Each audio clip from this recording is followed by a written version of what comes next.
Athens Hellas is associated with historic revolutions in politics, science, philosophy, literature, and theatre.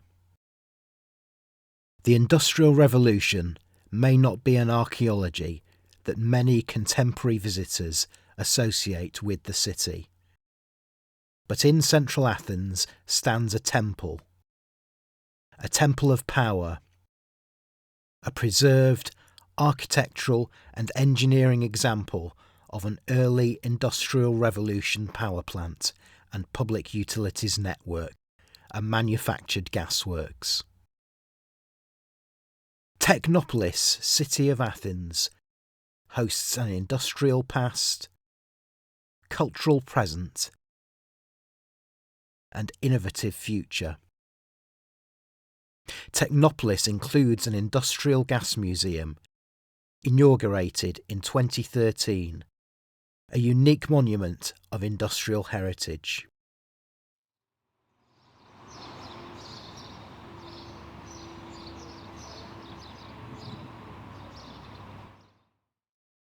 Museum staff have digitised and published architectural plans, site photographs, company records, workers' archives.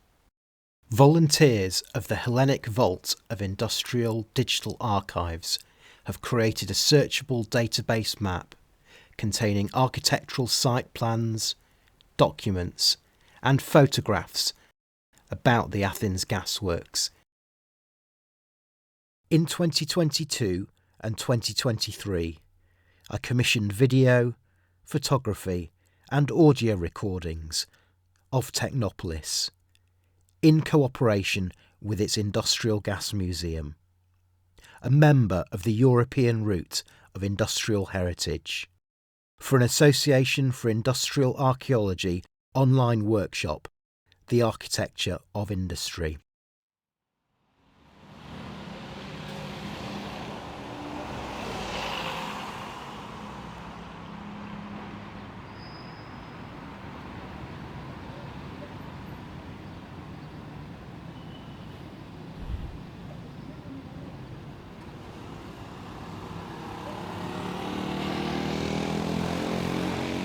This webinar edition for the British School at Athens explores industrial archaeology in and around Athens through a series of immersive documentaries.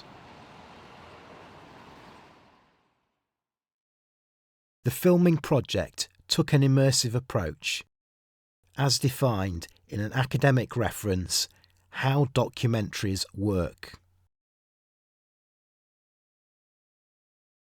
Outside of the realm of traditional storytelling, immersive documentaries build a satisfying aesthetic experience.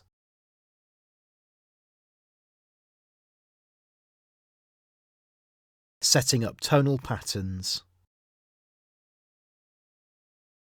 Notably, these films tend to have little dialogue and no narration.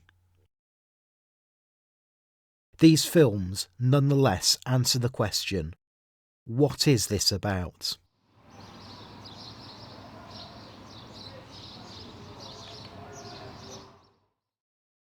Associative themes make connections between industrial archaeology, ancient pasts, and contemporary Athens.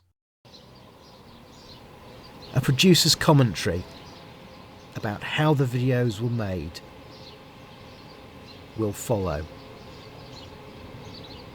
But first,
Knossos, its mysteries, its temples, its shipyards.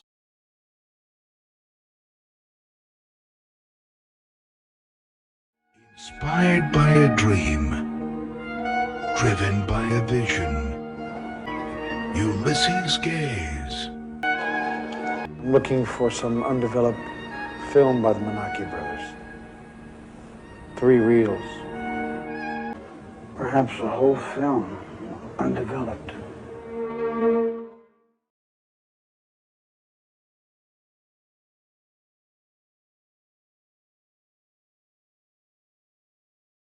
In conclusion to these immersive documentaries, filmmaking and archaeology. Close cousins?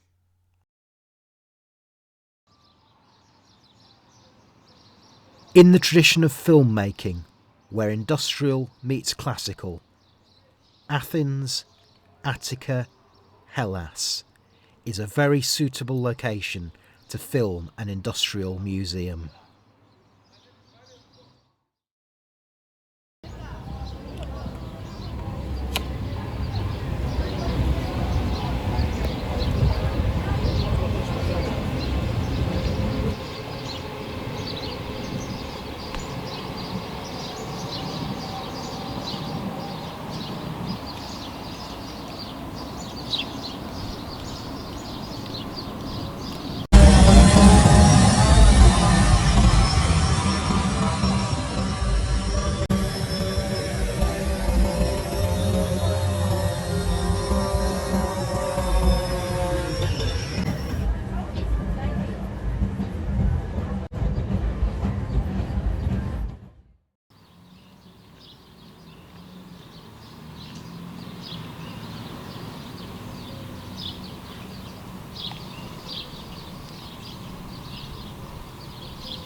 I'll hand back over to Nigel to introduce some Wonderful. of the collaborators who made this film possible.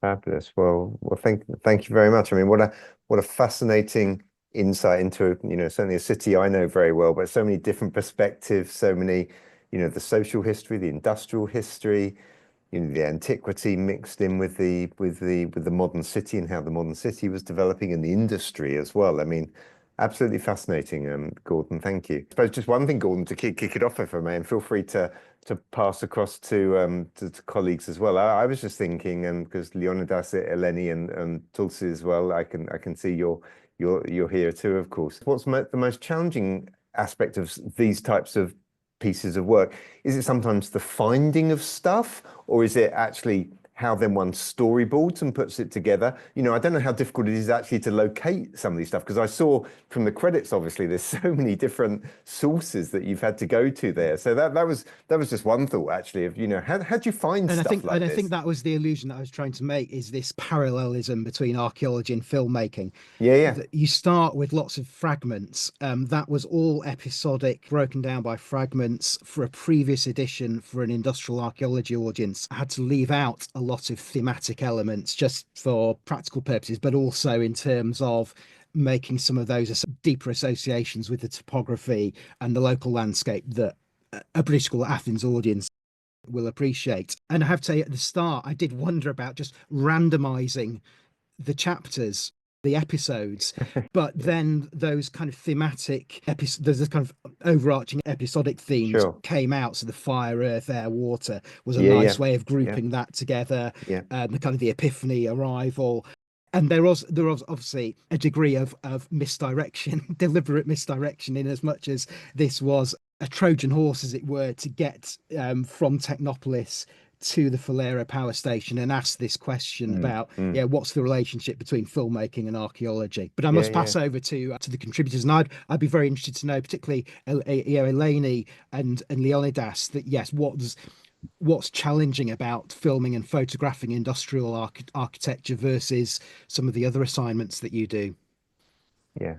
No, thank you. Please do. And just say, one question came in the Q&A from Mary Christine, just say what's being done about industrial archaeology. And I suppose, obviously there are bits of film like this, and all the archives you've searched to find this. But and I'll let your contributors speak to that, Gordon, but also to your question as well. But it'd be great to hear Eleni and Leonidas and Tulsi as well about the questions that Gordon's raised there, and how'd you go about this?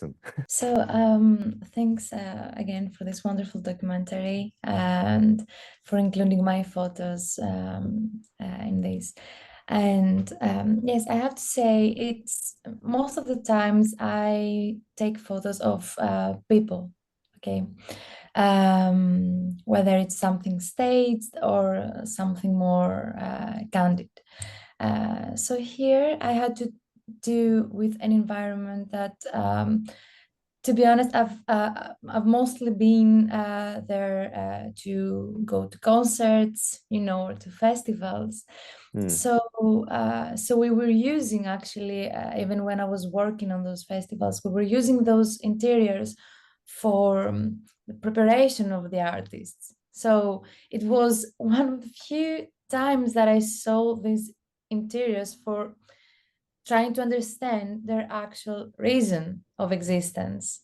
So I had to take off my mind, to remove from my mind all the previous memories I had from those places, and try to see what this environment tells me, and try to communicate with another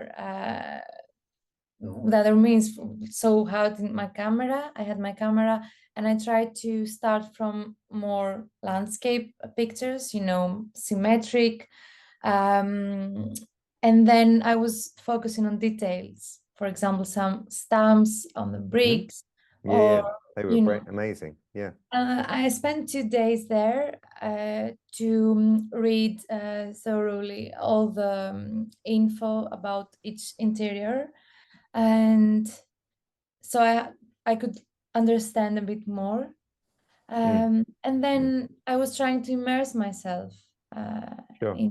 I spent a lot of time there, and yeah, Eleni, just one question related to what you're saying there, and I suppose Mary-Christine, your question as well is, so obviously this industrial archaeology, and you say, the collection of all that data on, literally what exists still. So the stamps or the, as you say, the history from the last 100 years, 150 years, and also the social history as well, that you captured so brilliantly in the production as well. Because I saw some references to museums, which I didn't know of. I say I know Athens quite well, but there were some that I found really, really interesting in that I hadn't heard of. And I thought, I really must think about going and seeing that.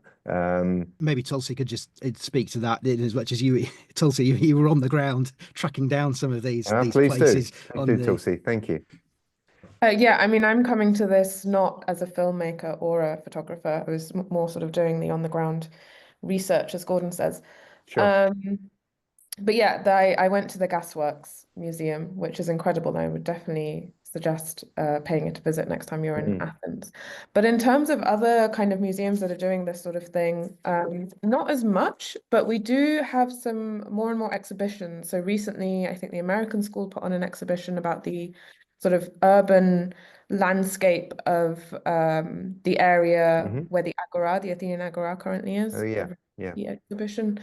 So there is a lot more being done in terms of kind of the urban landscape, how it changed, how it evolved, what kind of came before, what it looks like now. So there is more happening. Interesting. Yeah. Yeah. So as you say, sometimes in a sort of permanent museum, but sometimes in these exhibitions as well, which is great to see. I mean, so many of these photos from 100 years ago, I say almost the social history I found fascinating as well. Do you know what it really brought to life for me? That whole aspect of we look at a scene on an ancient pot sometimes, as you say, whether it might be the mining or whatever it is, and then you look at the reality of what actually that industry is like to actually live in and work in, and which is an interesting experience as well. Leonidas, I don't know if there's anything you'd like to add as well. Yes, I was just going to say, I think from museums, there's also actually the other site that Gordon wants to go to, where the power plant has a small museum with some history, and then there's the municipality has a slightly more commercial rather than industrial, but very actually almost opposite there. There's the museum of the city has sort of reconstructions of shops and some small sort of not industry, but light work or something. I was just going to take up on the link between filmmaking and archaeology. Yes, please. Thank you. That's kind of interesting. As I make quite a lot of historical documentaries, and one of the big issues that we have is actually not so much looking for evidence as looking for material. So the archives that we can use, the visual archives that we can use, and there was the first Balkan archives there, the Menaki brothers that were in the film Ulysses Gaze. They actually end up the availability of archives actually ends up influencing to quite a large degree the actual narratives that you can actually tell. So I know that that archaeologists, the absence of evidence is not evidence of an absence or whatever. I mean, you have this issue of things that you can't talk about because you don't have evidence of. We have a similar thing as filmmakers. It's very difficult to tell stories of things we don't have images of, and so access to images or film is a really big part of filmmaking, and that's an extremely political as well as practical issue. I mean, in the sense that who has access to archives, who owns them, how much they cost, and whether you can actually put them in your film. So that I just thought I think that's something that probably archaeologists. No, that's a great point as well. Almost like what story is being told, I suppose, from all the materials as well, as you say, and how do you get access to them? Must be absolutely fascinating as well. And so many credits on the actual pieces you've put together for us tonight that emphasizes how widely you have to search and things like that. Absolutely fascinating. And I think there we should credit some of the organizations, for example, the Athens Water Company, who have very deliberately being able to recover from the landfill skip the reels of film that were about to be disappear, and preserve them and digitize them and make them available as a public record. Yeah, No, absolutely, Gordon. Fascinating. I'm conscious of time because we've hit the hour, but There is one final piece. Leonidas has actually please. sent through some a film show reel of the film that Leonidas helped create for the school. Okay. So I think it would be appropriate. I think Leonidas and Rebecca, maybe if you have a quick word, and we'll play the show reel. Very good. Thank you very much. Yeah, I'll just start off by saying it's a few cuts from 6 films that we made for the British School, and we updated them with Rebecca. It was a really fun thing to do, and also really nice to work with. It's an opportunity. I don't know how often the people we were interviewing get a chance to talk about the sort of the big questions and thinking about, the awe that they have, the tools that they have to think about, to find out about the past and ask big questions. So it was great fun talking to everyone and having them tell us about some of the really interesting questions they're tackling. Amazing. Rebecca, anything you'd like to say as well? I'm very not keen on being filmed or anything like that, as Leonidas will let you know. But he was such a treat to work with, and we're very grateful to him for all his support and ongoing work that he does. The BSA is a UK registered charity which was founded in 1886. The purpose of the BSA is to conduct, promote and facilitate research in relation to arts, humanities, social science and archaeological science pertaining to Greece and its wider lands. The British School Archives have a wide range of material. It starts from the early 1800s with the travel diaries of William Gell, and it's as recent as the 1990s with material from the Noel Baker family. One of the most amazing results we've had so far was by a recent project that was associated with the study of ceramics from a site that is very far from the Aegean in Cornwall, the windswept site of Tintagel, the mythical castle of King Arthur.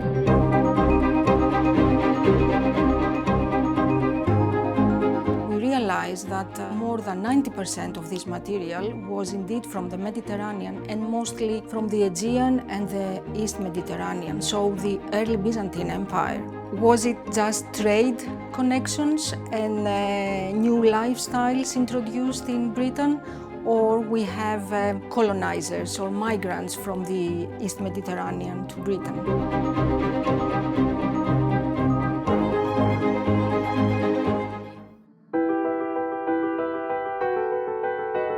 The myth of King Minos is an archetypal story, one that's always fascinated me. But what really happened here? Who actually built these walls and why? In 1900, Sir Arthur Evans began the first systematic investigation of the archaeological site and brought to light the so-called Palace of King Minos, the centre of a hitherto unknown civilization whose understanding Evans himself shaped. The British School at Athens has continued his legacy ever since.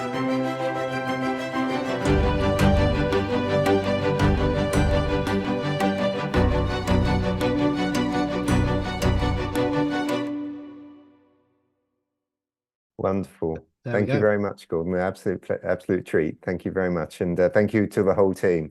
And Rebecca, thank you very much for being here as well. I don't know, Rebecca, would you like to say any final concluding words before we end? Just a huge thank you to everyone. That was a really, really lovely event. And Gordon, and Leonidas and Chelsea and Eleni, what you've put together is breathtaking and gentle and fascinating, and I just want to see more and more. Thank you so much. And Chelsea and I are going on a road trip to Marathon soon to check out some new stuff. That can be the sequel. There you are. And Leonidas, thank you so much for that short cut there. That was great. Yeah. Amazing. Okay, well, thank you very much, everyone. Thank you very much for dialing in today as well.